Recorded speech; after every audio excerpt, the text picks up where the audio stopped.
Hi friends! So, it has been a long minute since I have talked with you guys. I didn't really have much time to vlog or take video clips during weeks 3 and 4. Things just kind of took off and life got crazy. I was basically teaching full-time during school, and then things in my personal life, like my mom's father passing away 2 weeks ago. I was having issues with my bathroom. I just came home one day and it was overflowing. My toilet wasn't working. Everything in my bathroom was wet. Had to call maintenance and wait for them to come fix my toilet, and then I had to clean my bathroom. And now my roommate and I are having issues. We are in the wrong apartment rooms apparently, and so now we have to move our apartment rooms, and we only got a few days notice, so that's fun.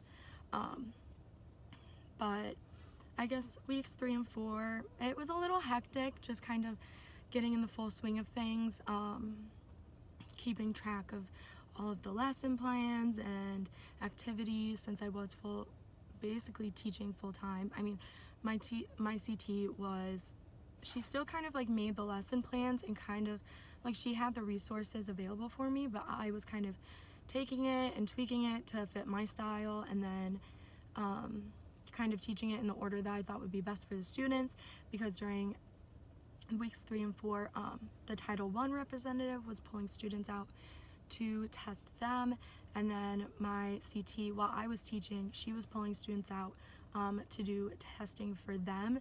We use Ames benchmark testing for like reading and math, and so she was pulling students out to do that.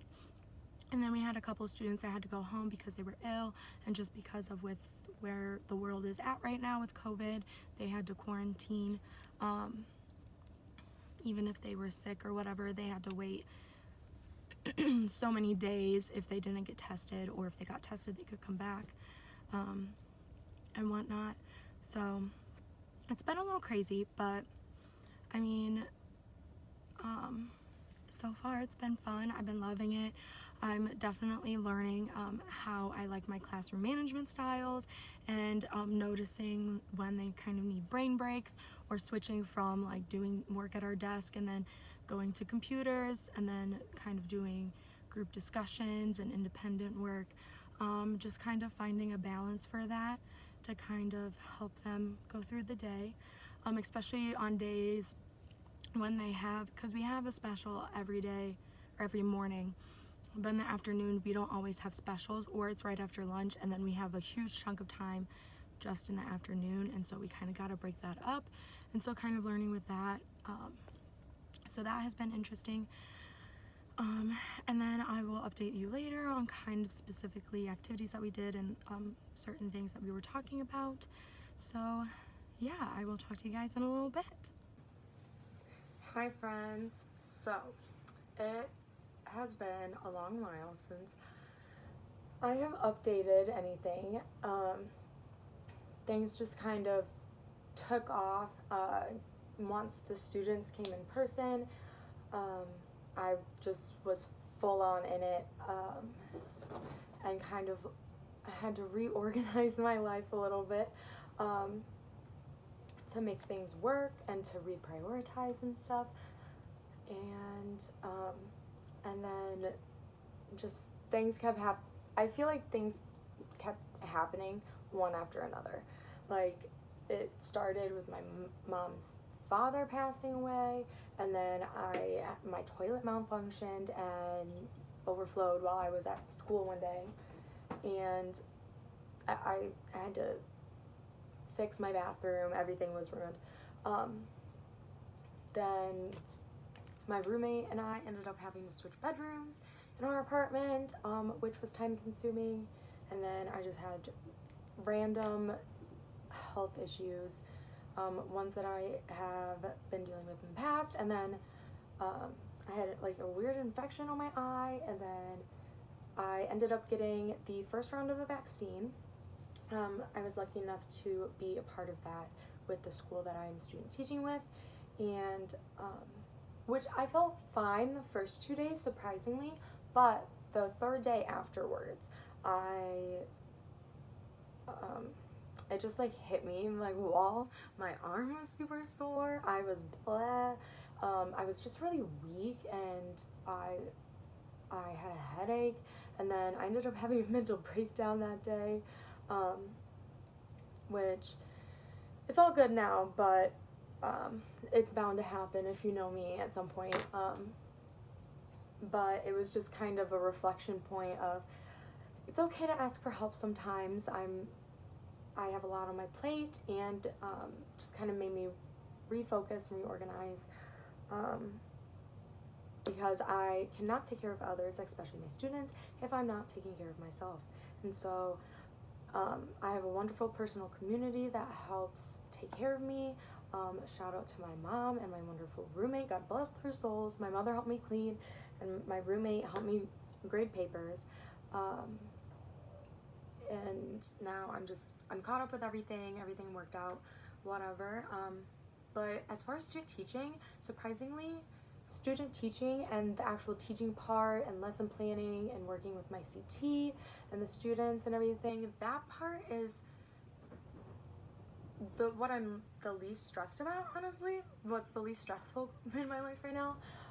Yes, it's a lot, and I am exhausted at the end of the day, but I've been studying this stuff for 4 years. I am confident, and I really enjoy the students and my CT and the school that I'm working with right now. It's just working out really well. And I am honestly already teaching everything pretty much. Starting like the second or third week, I was doing full day teaching. Like my CT would pretty much have the lesson plan, and we would have like curriculum and stuff and activities that we would pull in. But as far as instruction and actually working with the students, I was doing it. So that's pretty cool, I guess. I just kind of jumped right in and did all of it. Go big or go home, I guess. And so that has been great. It's a bigger class for that school size, and which we're having meetings soon on a couple students, because we have 21 or technically 22 students. One is in the self-contained special education classroom, so she's not in general ed, the general ed classroom. But she does join us for like some activities and like specials and stuff like that. But we have, I think, like 5, 6, maybe 7 students in the class right now that are on the list of potentially getting IEPs. So that it's interesting dealing with all of their different individual needs, along with the needs of the students just being affected by the COVID pandemic. Just kind of dealing with those needs on top of it. It's an interesting dynamic in the classroom, but hopefully soon I kind of have some ideas of more things to, oh my gosh, I'm sorry. My cat scared me. Her tail tickled my foot. Oh my god. But I plan on implementing some different curriculum ideas and units and whatnot. I already had my first observation. My first formal observation, I should say. It was on our 100 day. I did a 100-day workout. I video recorded it, and we did like a 2-station kind of switch. And that went really well. We actually had just started implementing a new classroom management or behavior strategy thing that week, and it ended up working really well. So that was awesome to catch on the observation. And this week is Valentine's Day, so we're working on that. I mean, everything's going pretty well. I just have my lesson plans. I just have like a smaller version printed out of it, which obviously not everything is filled out, or like some things are open to changes and stuff, but just during the day, or each day, I have it open on my computer, and it's easily, it can easily be edited. So I can add some stuff or change things around, which I have to change. We actually have, our Title I representative is starting to pull students coming into the classroom during our literacy times to help out with that. So I kind of have to update some things on that and lesson plans and whatnot. I'm kind of starting to take now that like I have the swing of things and know what is available in the classroom, I'm kind of starting to put my own twist on things and implementing ideas that I want to do. Like I have a social emotional curriculum that I really want to implement with the students, starting like a little journal that has sheets and videos and stuff. It's actually a free website, Emotional ABCs, but just with this group, especially with the pandemic and all of their different behaviors and individual needs, they really need a lot some social emotional support even at first grade. So I plan on implementing that soon, a curriculum that a previous teacher that I worked with at another school had recommended to me, and it's awesome. So I'll probably try to link that, attach a link to that. And then I just have like a general schedule of like what our day looks like, so like all the specials listed out. Whereas like this one has actually what we're doing each week. It changes like the actual lessons and activities, whereas this one's just a plain schedule. And then, I have some things that we're doing this week. We do some examples of stuff that we do. We do sentences. We do one a day where they have to read it and then they have to cut it up and then put it back together and then read it to us and write it neatly and stuff like that. Because they need a lot of literacy support and especially with like sight words and phonics and stuff like that. And then we just started a unit on contractions, so this is like a sheet that they keep at their desk, and it's just got some examples, and I thought it was cute, like the little apostrophe's a band-aid, because it's putting the words together. So cute. This is PALS. It stands for something, but it's first grade PALS, but it's like this like phonics stuff that my teacher has, and so each week we used to do a page a day, but now that they're getting harder, we are doing a page a week, and so it's just like some phonics stuff that we do every day. And then underneath that, I have some attention getters, like a big list. We do those a lot. The new classroom management thing we do is Give Me 5, and it's like whole body listening and stuff like that. And we watched a video, did some activities about it to introduce it. And so whenever I say Give Me 5, I count 1, 2, 3, 4, 5. And they're supposed to be, I should know this. They're supposed to be looking with their eyes, their mouths are supposed to be quiet, their brains are supposed to be thinking, their ears are supposed to be listening, their body is supposed to be calm. 1, 2, 3, 4, 5. Yeah, so Give Me 5. And so we do that a lot. So like that's kind of one of the attention getters, like if they're being too loud or if I need to get their attention, obviously. I just say Give Me 5 and they know what to do.